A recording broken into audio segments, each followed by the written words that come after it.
Hello everyone, it's Danny. Alrighty, so a lot of you guys have asked me where I got my orchid supplies, what stores and so on, and I keep telling you the same thing, that the brands and stuff you will find for orchids will depend on your region, on your territory, and so on. My particular brands will not be available in the USA and Canada most probably, and likewise the brands you can find there are not available here and possibly in the entire Europe. But I did think it was a good idea to show you what I actually use, talk a little bit about them. Many of my viewers are actually from my side of the world, from the Eastern Europe region, and I've noticed that some of the things that I use are actually available in some countries. So I'm just going to show you what I use, how it looks like, and yeah, give you a few advices on what you should look for even if the brand is different and so on. Alrighty, so let us start with the media. Now for the media, as you might know, I did have some trouble with some mixes and so on. I usually decided not to buy pre-mixed media. So what I usually use is my trusty bark media and some sphagnum moss for those orchids who actually do require it. Now the brand that I'm using is Floria. Now one of my viewers from Serbia has actually sent me a picture of their bark and it's exactly the same thing. So maybe if you're in the Eastern Europe part, you might find this brand, and all I can tell you is that it is quite nice actually. I didn't have any trouble with it.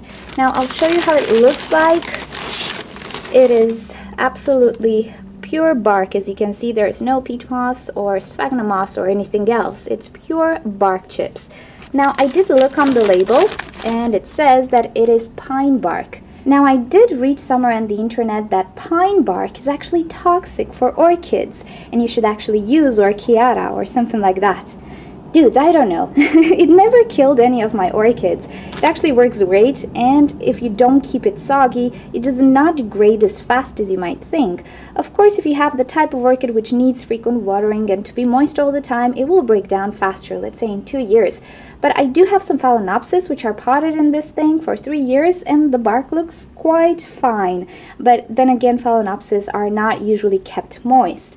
So this is the brand I use, and I encourage you to actually use pure bark instead of the pre-mixed mixes you might find. If you want to make a mix, you can do it afterwards, but if you find only bark chips, I think this is what you're looking for. So when you buy the media, just look on the label and it will say there what it contains. Most of the stuff I usually find here are actually mixes with peat moss, which I absolutely hate. And if you live on this side of the woods, I can tell you never buy Florimo and never buy Compo. And there's another brand, but I'm missing the name. They have peat moss. They're absolutely horrible for epiphytic orchids. They're absolutely great for Cymbidium orchids, for terrestrial orchids. But yeah, most of your collections most probably will be epiphytic, so stay away from those. If you find this brand, get this one. It's absolutely great, and I really don't know if pine bark is actually toxic. I've never noticed anything. In any case, this is the only brand in my country which makes pure bark, and for some reason everybody's out of stock, and I'm using now, or I bought to try, decorative bark, which is not meant for orchids, but it's the same brand, it's the same pine bark, and it's just you know, just a little bit smaller, but other than that it should be the same. We shall see. So where to find bark? Well, usually the stores that sell orchids will have some media for orchids as well. Stuff like hypermarkets, if that's what you call them in your country, stuff like Cora, Auchan, Carrefour perhaps. Things like that. You know, if you have a big grocery store that sells flowers and orchids, go there and possibly you'll find it. You can also find it at flower shops, but not so much, I've noticed. And yeah, why not garden centers and nurseries? Because some of you guys do have nurseries in your countries. I don't.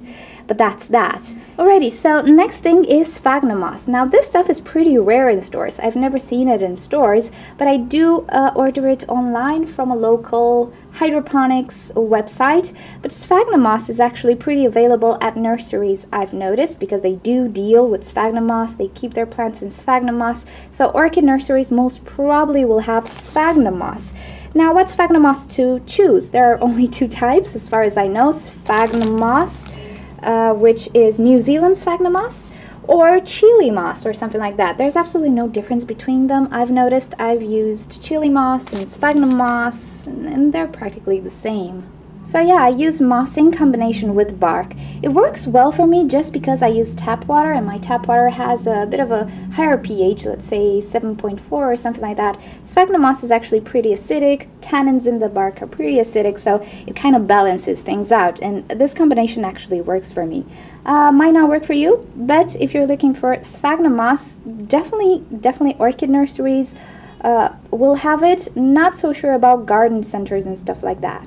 Alrighty, moving on to pots for orchids. Oh guys, the struggle is real. I live in a country where you barely find stuff like that, but I'll give you my sources. If you're in the Eastern Europe region, you might be able to find them. Alrighty, so the first type of pot I'm using is this thing. It's not pretty ideal because it does not have the air cone. Also, it is not 13 centimeters, it is 14. Although it says 13, no, it's 14. So it's not ideal, but it works. I got this from Hornbach, and this is a home improvement store which you might find in Eastern Europe as well as Germany and Austria, I think, because it is a German store. You will find Floria as well. They're not very expensive, although they pretty much are because Hornbach is an expensive store, but they work. And this one I actually got from an online store which is local and has the benefit of having the air cone, but it's not always available, unfortunately. So for the pots you can use, try to go to stores, big stores that sell orchids, not your usual supermarkets or hypermarkets even. Go to the big stores like garden centers or home improvement stores that have a gardening section. Also orchid nurseries if you have nurseries around you. Other than that, they're pretty hard to find. But you have some links for them in the description. We'll get to that. So yeah, these are the pots that I'm using. Try not to go for black pots or, I don't know, colored pots, dark colored pots, because they will attract heat. If you like the ceramic pots, you can get ceramic pots, I think, practically everywhere. They are pretty much available, so that's not a problem. But clear plastic, I swear to God, they're like the holy grail, and everybody keeps them to themselves. Nobody wants to sell these. But in any case, do try garden centers or nurseries. Most probably they will have something similar. Alright, many of you have asked me where I found these hangy thingies. Well, to tell you the truth, they're actually bought from that type of market which is very cheap and sells all sorts of plasticky stuff and possibly antique stuff that you don't usually use. Maybe a translation for it will be the flea market, but I'm not sure because I'm not from the USA. But I did see them in hypermarkets such as Cora, if you know it, if you're from my side of the world. But other than that, I didn't really see these things anywhere, not even on eBay or Amazon, but I will try to check. But other than that, I think you can find in garden centers little hangy thingies, although what I saw around here are pretty expensive and totally not worth their money because they're made from this sort of steel. I don't know, they look very, very fancy and everything, but I don't really need them. So if you have around you a sort of a market that sells, I don't know, Chinese cheap stuff, you might actually find something like this around there. And for a price, goodness, it's hard to convert. 10 cents? Maybe something like that, 10 euro cents. Possibly. No. Okay, 20. I don't know. They're very cheap. So try the flea market for something like this. Other than that, I really don't know. This is just for Eastern Europe. But I'm sure you can find other things in garden centers. So I'm gonna try to find a link for these things, but I'm pretty sure you won't find them. I don't know, if you have like a shop which sells Chinese plasticky stuff, maybe you will find something there. Where's this made? Teku. Oh, they make pots like this as well. I might actually find the link towards these guys. I don't know. I'll try to search. And then there's the decorative pot, the ceramic decorative pots. These stuff are so expensive in grocery shops and garden centers. I'd never buy them from there. I actually found an online source, but it's locally. I'll give you a tip though. If you go into flower shops, small flower shops, you will find these at a reasonable price. If you go into big box stores, they will be pretty expensive. But you can also find these at discounts. I found some of these at Hornbach at 50% discount for some reason. They were not chipped or anything, but if you have a Hornbach next to you or in your town, you can check it out because they do have discounts on these ceramic pots for some reason. I don't know, maybe they go out of trend. Maybe they're not trendy anymore. But anyway, you can try it there. Other than that, I really don't suggest you buy these stuff at, you know, grocery shops and big garden centers and stuff like that, because they're absolutely expensive and they're not worth it quite at all. Oh, totally forgot. Another very cheap source for these things is IKEA, actually. They're actually pretty cheap. And you can find all sorts of different patterns. They're quite pretty. And I think Sam here on YouTube has one. It has that little lace on the top. There is a plasticky thing, so it's not very stable, but it's really beautiful. Plastic, white, very lacy type of pot. It's really beautiful. It's dirt cheap in IKEA, at least here in my country. So yeah, do check out IKEA as well, because you can find some pretty good deals on stuff like that. You can also find pure white ones if you're not interested in all sorts of colors and stuff, which are absolutely dirt cheap. So yeah, do try IKEA as well. And we arrived to fertilizers. Oh gosh, the struggle is really real. I have no variety in my region, so I always order the Orchid Focus and the Schwerter fertilizer, which I just want to try out because it has more nitrogen.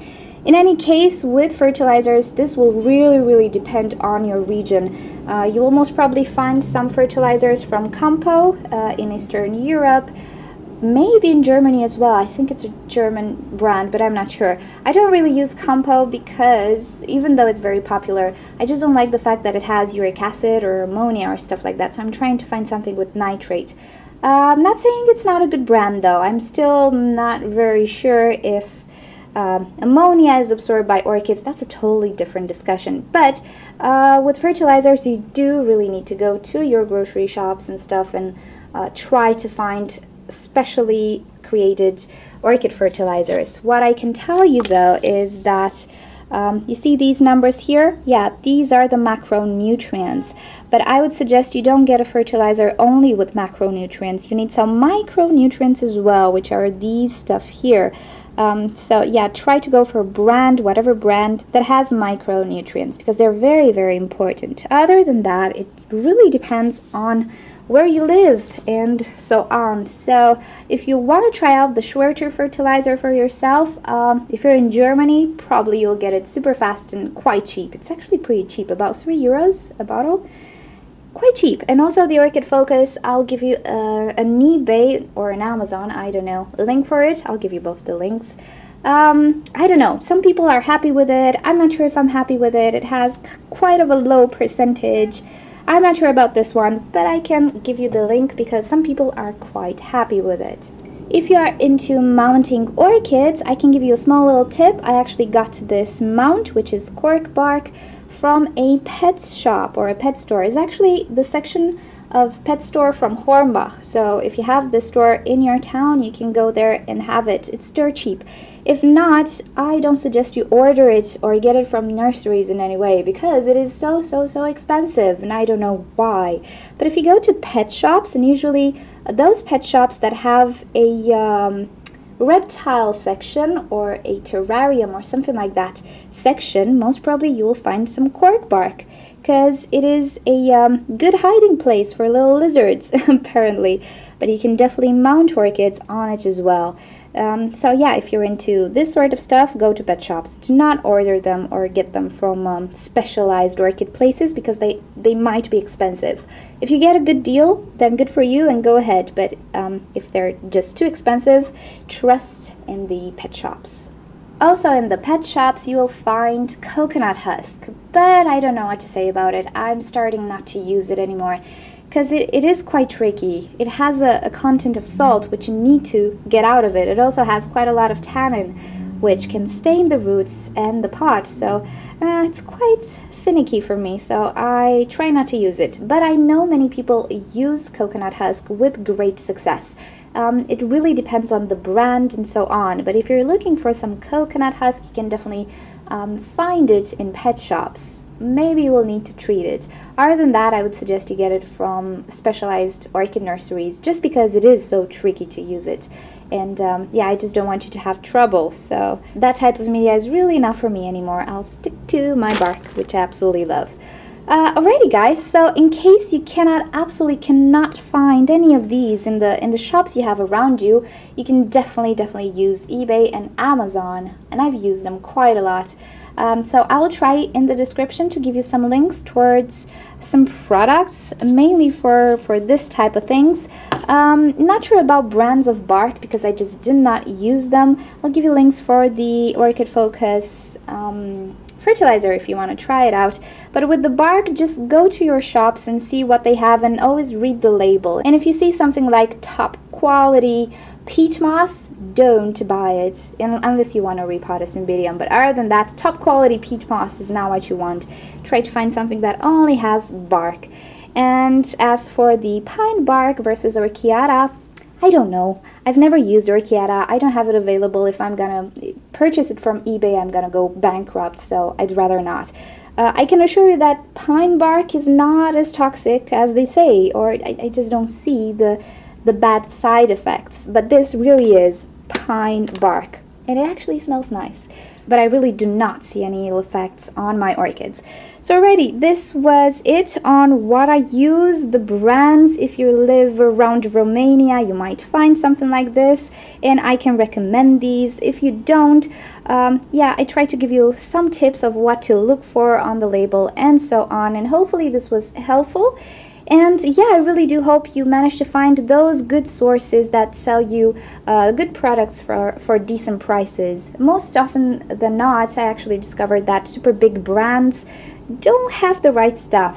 I don't know, I might be mistaken, but you know, when I see big brands like Campo selling peat mossy thingies and stuff, you know, that's a shame. That's a shame. Just ask your customers, but that's a different discussion. I will leave it here. Hopefully this was not boring. Hopefully it gave you some ideas and some help.